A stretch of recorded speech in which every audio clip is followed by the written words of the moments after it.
नमस्कार दोस्तों, कैसे हैं आप सब? स्वागत है आप सभी का हमारे आज की इस नए पॉडकास्ट में। तो आज हम बात करेंगे हिंदी साहित्य के रचना एवं रचनाकार की, ठीक है? बहुत ही इम्पोर्टेंट टॉपिक है अगर आप अपना एंट्रेंस एग्ज़ाम का पेपर हिंदी में अटेंड करना चाहते हैं तो, ठीक है? बीएल, एलएलबी के लिए तो इम्पोर्टेंट है क्योंकि उनका तो हिंदी, इंग्लिश दोनों ही है। बाकी अगर कोई दूसरा स्टूडेंट, दूसरा एप्लीकेंट हिंदी अटेंड करना चाहता है तो उसके लिए भी ये वीडियो बहुत ही इम्पोर्टेंट होने वाला है। मैक्सिमम 10 मार्क्स गेन कर सकता है इसमें से, ठीक है? इस पॉडकास्ट से। क्योंकि जो क्वेश्चन पैटर्न होता है उसमें 3 प्रश्न हिंदी साहित्य की रचना एवं रचनाकार के हो जाते हैं, कभी-कभी 5 भी हो जाते हैं और 5 अगर नहीं हुआ 3 साहित्य का आएगा, बाकी पत्र और पत्रिकाएँ उनके संपादक के बारे में 2 प्रश्न पूछ के 5 कर दिया जाएगा, ठीक है?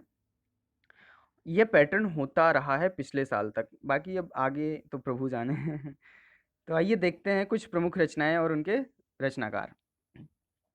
जो नंबर 1 है उसकी बात करते हैं, भारतेंदु हरिश्चंद्र।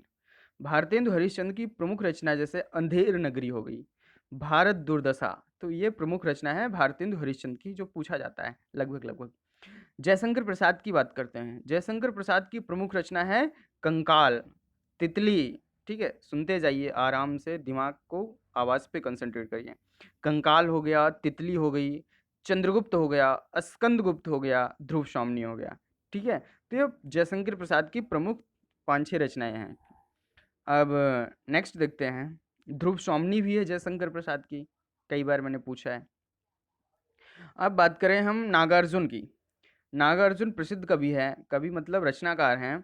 तो रतिनाथ की चाची, ठीक है? रतिनाथ की चाची, तो ये नागार्जुन की रचना है। और कुंभी-पाक ये भी नागार्जुन की रचना है। तो ये हो गया। और कौन बच रहा है? रामधारी सिंह दिनकर, वाह! क्या बात है। रामधारी सिंह दिनकर, अगर आपने इनकी रचनाएँ नहीं पढ़ी हैं और आप हिंदी साहित्य करने जा रहे हैं तो ये बड़ा दुर्भाग्य होगा आपका। हुंकार हो गई, हुंकार, रश्मिरथी, परशुराम की प्रतीक्षा, इसको गूगल करके यूट्यूब पर आप इनकी कविताएँ ये देख सकते हो, ठीक है? बहुत सारे कवि आपको मिल जाएँगे रश्मिरथी गाते हुए, परशुराम की प्रतीक्षा, हुंकार, ज़बरदस्त है, जोश आ जाएगा। तो और क्या बचता है? यशपाल, हाँ, जो करंट में पूछा जाने वाले हैं, यशपाल की जैसे हो गए सिंहावलोकन, यशपाल जी का सिंहावलोकन हो गया, दिव्या हो गई, झूठा सच हो गया उनका, और क्या है, पार्टी कॉमरेड हो गई, दादा कॉमरेड हो गए, तो ये यशपाल की रचनाएँ हैं, ठीक है? और जो इम्पोर्टेंट है, श्रीलाल शुक्ल भी आते हैं, इनकी रचनाएँ भी पूछी जाती है। तो राग दरबारी बहुत ही प्रसिद्ध रचना है इनकी, ठीक है? विश्रामपुर का संत भी इनकी प्रसिद्ध रचना है। दूसरा आ जाता है मन्नू भंडारी जी की भी रचनाएँ पूछ ली जाती हैं। आपका बंटी हो गया, आपका बंटी हो गया, महाभोज हो गया, तो ये मन्नू भंडारी जी की रचनाएँ हैं, ओके? और निराला जी तो बात ही निराली है इनकी। तो निराला जी की रचनाएँ देखते हैं, राम की शक्ति पूजा, राम की शक्ति पूजा निराला जी की रचना है, बहुत ही प्यारी और बहुत ही प्रसिद्ध रचना है, सुनना चाहिए आपको। कविता कहानी, ठीक है? सरोज स्मृति ये भी निराला जी की है, तुलसीदास ये भी निराला जी की कहानी है। और कफन, कफन कफन नहीं, कफन तो प्रेमचंद जी की है, ठीक है? कफन जो है प्रेमचंद जी की है, निराला की ऊपर की 3 रचनाएँ, राम की शक्ति पूजा, सरोज स्मृति, तुलसीदास, ठीक है? और प्रेमचंद जी की मैं कुछ रचनाएँ और बता देता हूँ, कहानी जैसे हो गया, पंच परमेश्वर, ठीक है? बड़े घर की बेटी, शतरंज के खिलाड़ी, सदगति, तो ये सब क्या रचनाएँ हैं?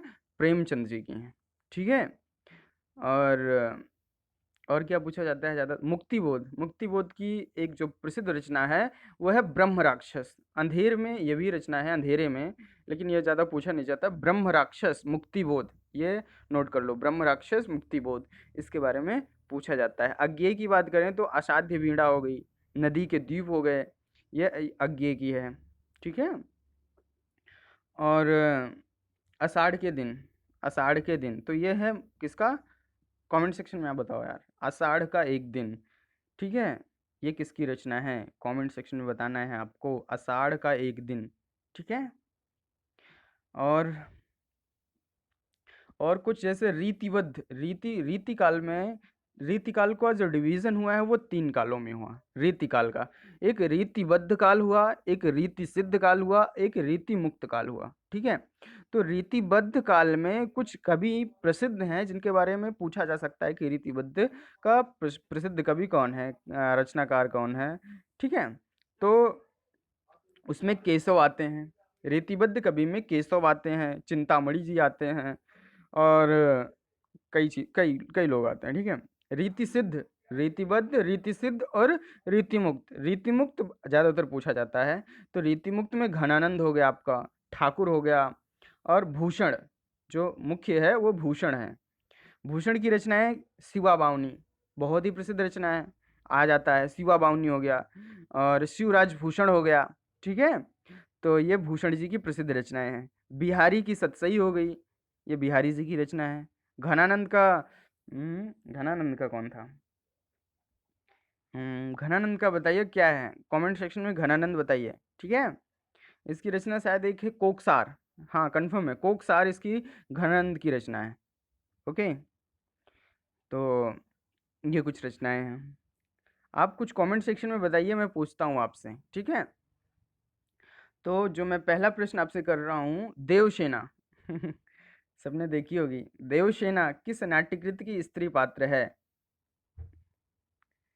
बताइए, देवसेना किस नाट्यकृति की स्त्री पात्र है? आषाढ़ का एक दिन, बाहुबली सबने देखी है। लहरों के राजहंस, चंद्रगुप्त, स्कंदगुप्त। ये 4 ऑप्शन है आपके पास, बताना है करेक्ट ऑप्शन क्या है। ठीक है, और कुछ पूछता हूँ। सॉरी पद्मावत, पद्मावत के बारे में ऐसे क्वेश्चन आ सकता है कि किस मुस्लिम शासक की कथा का वर्णन है? ठीक है, किस मुस्लिम शासक की कथा का वर्णन है? सुनो यार, अब समय नहीं है, मैं ही बता देता हूँ। अलाउद्दीन खिलजी। ठीक है, अलाउद्दीन खिलजी। तो झांसी की रानी नामक लंबी कविता किसकी कृति है? तो झांसी की रानी ये है सुभद्रा कुमारी चौहान की, खूब लड़ी मर्दानी वह तो झांसी वाली है। तो ये हो गया। और साकेत, साकेत आता है मैथिली शरण गुप्त जी की है। ठीक है, साकेत जो रचना है वो मैथिली शरण गुप्त जी की है। ओके, और क्या आता है? George Grierson. ठीक है, जॉर्ज, ये प्रमुख क्वेश्चन है, जॉर्ज ग्रियर्सन ने किस काल को हिंदी साहित्य का स्वर्ण काल कहा है? तो किस काल को हिंदी साहित्य का स्वर्ण काल कहा है जॉर्ज ग्रियर्सन ने? तो वह है भक्ति काल। ठीक है, रिवीजन अच्छे से कर लीजिए। अब बची हुए समय में सिर्फ और सिर्फ आपको रिवीजन करना है। पृथ्वीराज रासो मैंने कितनी बार बताया, चंद्रवरदाई की है। परमाल रासो जगनीक की है। कीर्ति लता कीर्ति पताका विद्यापति की है। चित्रावली उस्मान की है, चित्रावली उस्मान की है ना। बीजक कबीरदास की है। पद्मावत मलिक मोहम्मद जायसी की है। मधुमालती मंजन की है। मृगावती कुतुबन की है। सूरसागर सूरदास की है। रामचरितमानस अपने तुलसीदास जी की है। बीसल देव रासो नरपति नाला की है। पृथ्वीराज रासो चंद्रवरदाई की है। और क्या है? खुमानमल, खुमानमल है ना, खुमानमल। ठीक है, तो खुमानमल रासव जो है दलपत विजय की है, दलपत विजय की है। हमीर देव रासव जजज्वल की है। ठीक है, तो अच्छे से रिवीजन करिए आप लोग। ओके, और क्या बच रहा है? छायावाद, छायावाद द्विवेदी के बाद छायावाद आया, उसका टाइम पीरियड आपको पता होना चाहिए, 1918 से 1936 के आसपास। ठीक है, और क्या है, क्या बताएंगे आप लोग? लाइव कब आना है?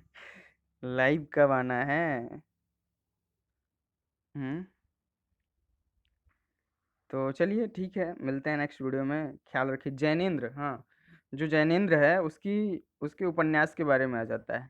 तो जैनेन्द्र का जो प्रमुख उपन्यास है वो चित्रलेखा है। ठीक है, चित्रलेखा। ओके, याद कर लो, चित्रलेखा जो है जैनेन्द्र का प्रमुख उपन्यास है। ओके, तो चलिए मिलते हैं नेक्स्ट वीडियो में, ख्याल रखिए अपना। और कोई भी डाउट हो तो कमेंट सेक्शन, वैसे मैं देख नहीं रहा हूँ, फिर भी इंस्टाग्राम पर भी पूछ सकते हैं आप, और ज़्यादा परेशानी हो तो व्हाट्सअप भी कर सकते हैं। ठीक है, तो चलिए मिलते हैं नेक्स्ट वीडियो में, नेक्स्ट पॉडकास्ट में, सॉरी।